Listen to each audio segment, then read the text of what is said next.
Bonjour chers frères et sœurs de l'église de l'île Jésus, nous sommes le mercredi 28 octobre 2020 et c'est la capsule numéro 25. Depuis lundi, nous parlons du texte de Jean 6. Certains pensent que ce passage enseigne la possibilité de perdre la foi. Ce n'est pas ce que nous pensons pour trois raisons.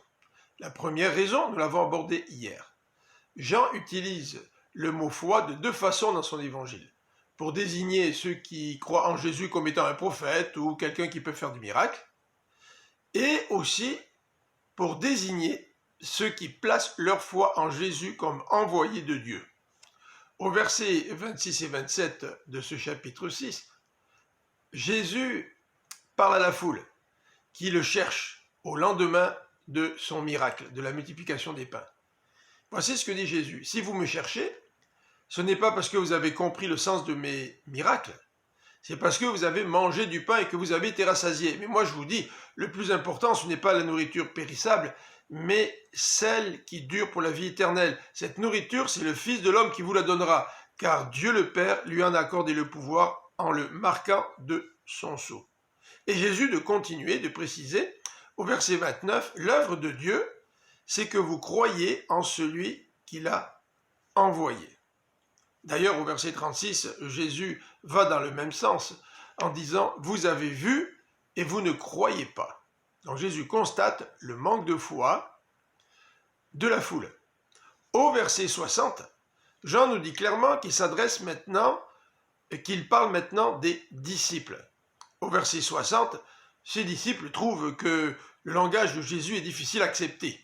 Qui peut continuer à l'écouter, disent-ils.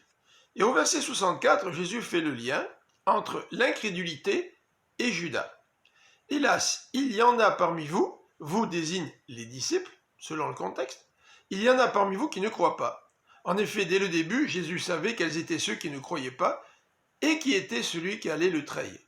Donc le lien est fait entre celui qui allait le trahir et le manque de foi. Au verset 70, d'ailleurs, Jésus dit « N'est-ce pas moi qui vous ai choisis tous les 12 ? Et pourtant, l'un de vous est un diable. » Par ces mots, il désignait Judas, fils de Simon Iscariote, l'un des 12, qui allait le trahir. Judas n'avait pas la foi. Il ne pouvait pas perdre ce qu'il ne possédait pas.